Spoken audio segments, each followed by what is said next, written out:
আমি কিন্তু বাড়ি থেকে 135 কিলোমিটার বাইক জার্নি করে কিন্তু চলে এসেছি বোলপুর শান্তিনিকেতনে। সোনাঝুরি হাটের এখানে হচ্ছে সাঁওতাল নৃত্য, সেটা তো আমি তোমাদের দেখাবো। তাহলে চলো যাওয়া যাক।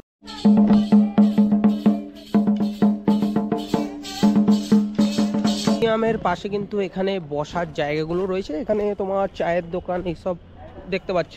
আর আমি কিন্তু বৃহস্পতিবারে আসার কারণে এই জায়গায় প্রবেশ করতে পারলাম না, চলে আসলাম সোনাঝুরির হাট। এই পাশ দিয়ে কিন্তু তোমরা দেখতে পারবে অসংখ্য দোকান কিন্তু বসেছে এই হাটে।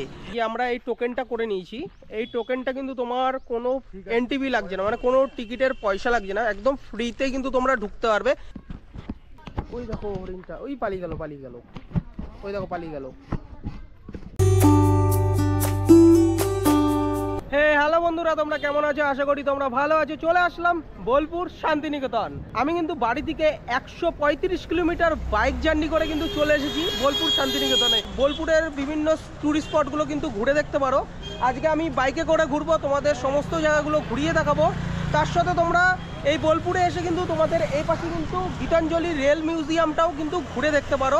ক্যামেরা যদি অ্যালাউ করে তো অবশ্যই তোমাদের ভেতরে ঘুরিয়ে দেখাবো। তাহলে চলো যাওয়া যাক। এ পাশে রয়েছে বোলপুর শান্তিনিকেতন স্টেশন, আর এ পাশেই রয়েছে কিন্তু বোলপুর রেল মিউজিয়াম। তো অবশ্যই তোমরা কিন্তু স্টেশন থেকে নেমে এই মিউজিয়ামটা ঘুরে দেখতে পারো। আর এই মিউজিয়ামে ঢোকার জন্য কিন্তু 30 টাকা টিকিট কেটে নিতে হবে। এই মিউজিয়ামের ভেতরে কিন্তু ক্যামেরা অ্যালাউ নেই, তো অবশ্যই তোমরা ভেতরে যাও, ভেতরে বিভিন্ন জায়গাগুলো ঘুরে দেখো, বেশ ভালোই লাগবে।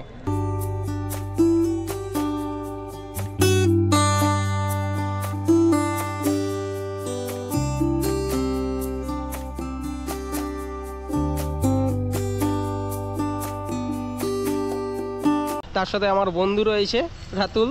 মিউজিয়ামের পাশে কিন্তু এখানে বসার জায়গাগুলো রয়েছে, এখানে তোমার চায়ের দোকান এইসব দেখতে পাচ্ছ। বেশ সুন্দরই কিন্তু সাজানো গোছানো জায়গা।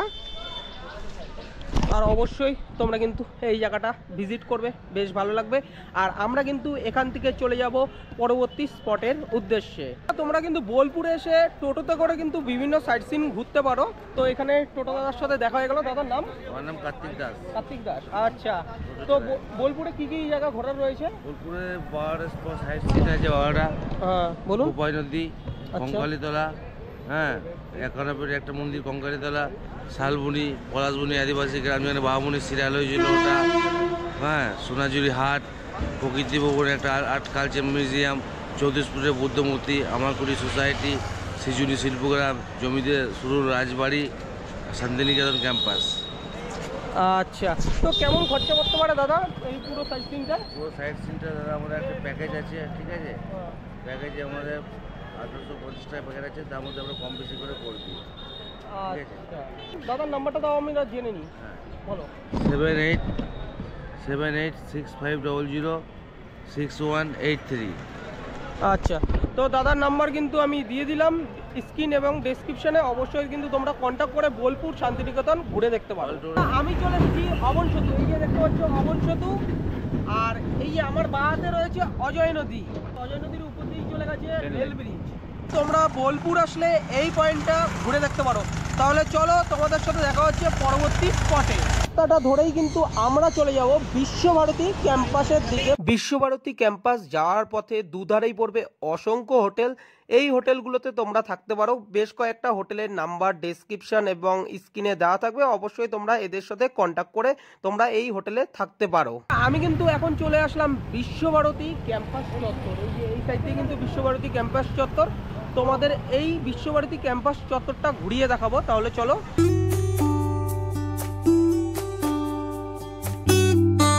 দুপাশেই কিন্তু এগুলো বিশ্বভারতী ক্যাম্পাসের কিন্তু বিভিন্ন বিভাগ। এই বিভাগগুলো কিন্তু তোমরা ঘুরে দেখতে পারো। বিভিন্ন জায়গায় বিভিন্ন রকমের কিন্তু বিভাগ রয়েছে। কলা ভবন, এই যে এটা দেখো। কলা ভবন হলো ভারতের পশ্চিমবঙ্গ রাজ্যের শান্তিনিকেতনের বিশ্বভারতী বিশ্ববিদ্যালয়ের একটি চারুকলা ও দৃশ্যকলা বিদ্যার কেন্দ্র। 1919 সালে রবীন্দ্রনাথ ঠাকুর এটি তৈরি করেছিলেন। কলা ভবন শুধু একটি শিক্ষা প্রতিষ্ঠানই নয়, এটি শিল্পকলা চর্চার একটি গুরুত্বপূর্ণ কেন্দ্রও বটে। এখানে বিভিন্ন ধরনের শিল্পকলা যেমন চিত্রাঙ্কন, ভাস্কর্য, গ্রাফিক্স ডিজাইনিং, মৃৎশিল্প এবং অন্যান্য দৃশ্যকলা শেখানো হয়। এই পাশেরটা তুলসীধাম ছিল, এটা বাতায়ন, পলাশবাড়ি, অজয় লাহিড়ী, মানে বিভিন্ন বাড়িগুলো তোমরা কিন্তু এখানে দেখতে পারবে। আমি কিন্তু এখন চলে এসেছি ছাতিমতলা। এই যে এখানেই রয়েছে কিন্তু ছাতিমতলা। এই ছাতিমতলাটাও কিন্তু তোমরা ঘুরে দেখতে পারো। শান্তিনিকেতনের ছাতিমতলা একটি ঐতিহাসিক স্থান, যা পশ্চিমবঙ্গের বীরভূম জেলার শান্তিনিকেতনে অবস্থিত। এটি রবীন্দ্রনাথ ঠাকুরের পিতা মহর্ষি দেবেন্দ্রনাথ ঠাকুরের স্মৃতি বিজড়িত একটি স্থান। এখানে তিনি প্রায় ধ্যান করতেন এবং প্রকৃতির শান্ত পরিবেশে সময় কাটাতেন। তোমরা কিন্তু বিশ্বভারতী ক্যাম্পাসের ভেতরে রবীন্দ্রনাথ ঠাকুরের স্মৃতি বিজড়িত অনেক জায়গাগুলো দেখে নিতে পারবে। আমরা কিন্তু এখন চলে এসেছি উপাসনা গৃহ। শান্তিনিকেতনের উপাসনা গৃহ বা কাচ মন্দির। শান্তিনিকেতনের উপাসনা গৃহ, যা কাচ মন্দির নামেও পরিচিত, এটি ঐতিহাসিক এবং স্থাপত্যের দিক থেকে গুরুত্বপূর্ণ স্থান। এটি মহর্ষি দেবেন্দ্রনাথ ঠাকুর 1863 সালে প্রতিষ্ঠা করেন। এটি মূলত একটি প্রার্থনার স্থান, যেখানে কোনো মূর্তি বা প্রতিমা নেই। এখানে প্রতি বুধবার সকালে ব্রাহ্ম সমাজের প্রতিষ্ঠা দিবস হিসাবে উপাসনা অনুষ্ঠিত হয়।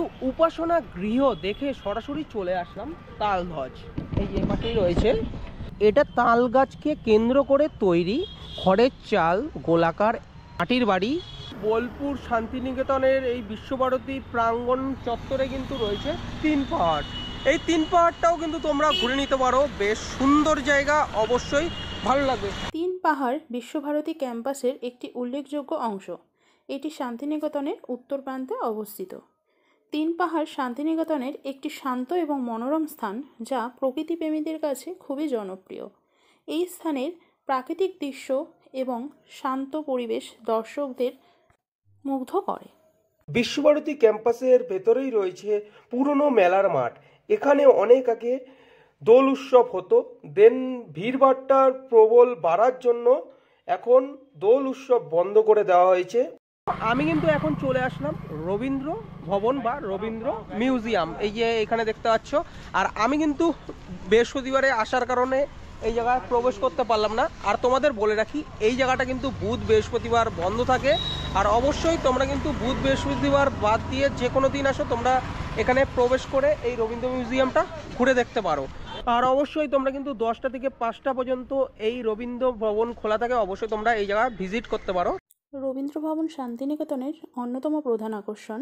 এটি রবীন্দ্রনাথ ঠাকুরের স্মৃতি বিজড়িত একটি সংগ্রহশালা। রবীন্দ্র ভবনে রবীন্দ্রনাথ ঠাকুরের জীবন ও কর্মের বিভিন্ন নিদর্শন সংরক্ষিত আছে। এখানে তার লেখা পাণ্ডুলিপি, ছবি, পোশাক, ব্যবহৃত জিনিসপত্র এবং অন্যান্য স্মারক দেখা যায়। রবীন্দ্রনাথ ঠাকুরের সাহিত্য, শিল্পকলা এবং দর্শনের বিভিন্ন দিক এখানে তুলে ধরা হয়েছে। এই রবীন্দ্র ভবন বা রবীন্দ্র মিউজিয়ামে তোমরা কিন্তু ভিজিট করতে পারো। ভিতরে গিয়ে কিন্তু ছবি তোলা এবং ভিডিওগ্রাফি করা কিন্তু বারণ রয়েছে। তো তাছাড়া তোমরা এই জায়গা ঘুরে দেখতে পারো, বেশ ভালোই লাগবে এই বিশ্বভারতী প্রাঙ্গণ চত্বরটা। তাহলে তোমাদের সাথে দেখা হচ্ছে পরবর্তী পয়েন্টে। বিশ্বভারতী ক্যাম্পাস দেখে আমরা সরাসরি চলে আসলাম পৌষ মেলা প্রাঙ্গণ মাঠ। আর এই জায়গায় কিন্তু পৌষ মেলাটা এই মাঠটার মধ্যেই হয়। এখন এই মুহূর্তে পৌষ মেলার মাঠেই এই মেলাটা দেখতে পারবে। এখন চলে আসলাম বল্লভপুর ডিয়ার পার্ক। আর এই ডিয়ার পার্কে কিন্তু কোনো এনটিভি নেই। তোমার আধার কার্ড থাকলে কিন্তু তোমরা এই বল্লভপুর ডিয়ার পার্ক প্রবেশ করতে পারবে। তার জন্য কিন্তু তোমাদের হার্ড কপি আনতে হবে, সফট কপিতে কিন্তু চলবে না, বা ফোনের মধ্যে থাকলেও কিন্তু চলবে না। তখন এই ডিয়ার পার্কে প্রবেশ করব।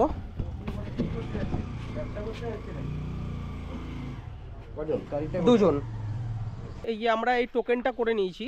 এই টোকেনটা কিন্তু তোমার কোনো এনটিভি লাগছে না, মানে কোনো টিকিটের পয়সা লাগছে না, একদম ফ্রিতে কিন্তু তোমরা ঢুকতে পারবে।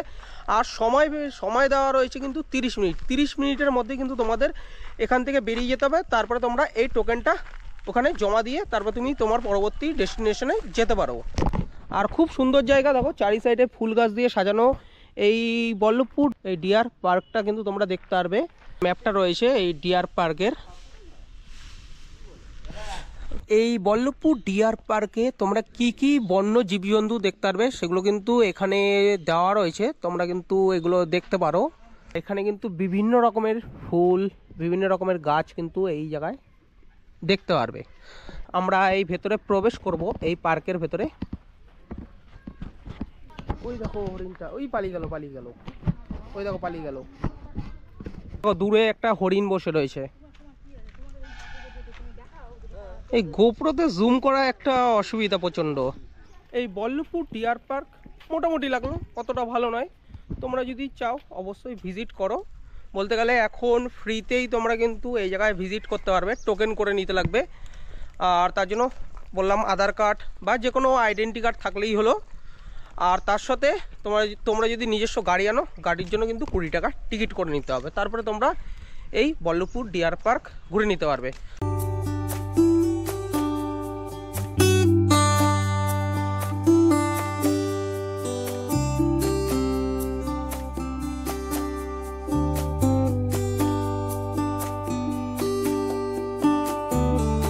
আমি কিন্তু এখন চলে আসলাম সোনাঝুরির হাট। এই পাশ দিয়ে কিন্তু তোমরা দেখতে পারবে অসংখ্য দোকান কিন্তু বসেছে এই হাটে। আর এই হাটটাকে শনিবারেরও হাট বলা হয়। শনিবারে কিন্তু প্রচুর দোকানপাট কিন্তু এখানে থাকে। তোমরা কিন্তু শনি রবি আসতে পারো, বেশ সুন্দরই কিন্তু লাগবে এই খোয়াইয়ের হাট। এই জায়গাটার নাম হচ্ছে খোয়াইয়ের হাট নামেও কিন্তু পরিচিত। তো তোমাদের এই হাটটা ঘুরিয়ে দেখাই, তোমাদের কিন্তু বেশ ভালো লাগবে। বিভিন্ন হ্যান্ডমেড জিনিসগুলো কিন্তু তোমরা এই হাটে পাবে। তার সাথে এখানে বাউল গান হয়। বেশ শনিবার রবিবার আসলে কিন্তু তোমরা দেখতে পারবে। যদি আজকে থাকে তো অবশ্যই তোমাদের দেখাবো এই জায়গায়। দেখো হ্যান্ডমেড জিনিসগুলো কিন্তু তোমরা এখানে দেখতে পারবে।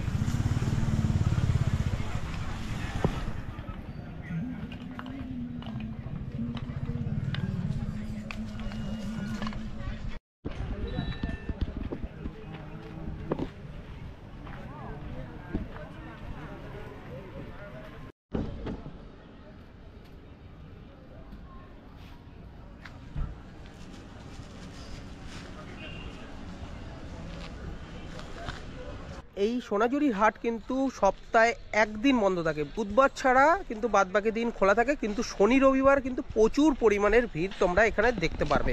সোনাঝুরি হাটের এখানে হচ্ছে সাঁওতাল নৃত্য, সেটা তো আমি তোমাদের দেখাবো। তাহলে চলো যাওয়া যাক।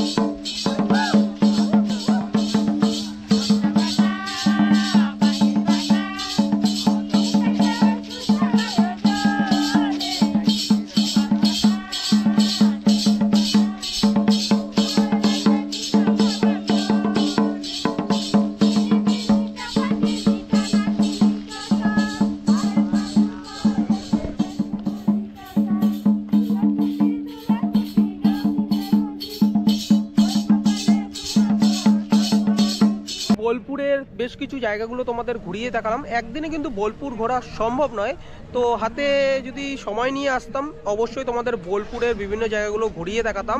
তো আমি তোমাদের এই সোনাঝুরি হাটটা তো দেখালাম, তার সাথে তোমাদের বাদবাকি জায়গাগুলো ঘুরিয়ে দেখালাম। আজকের ভিডিওটা তোমাদের কেমন লাগলো অবশ্যই কিন্তু তোমরা কমেন্ট করে জানাতে পারো। আর যদি ভালো লেগে থাকে অবশ্যই লাইক করো। দেখা হচ্ছে পরবর্তী একটা ভিডিওতে। অবশ্যই সুস্থ থেকো, ভালো থেকো, বাই বাই।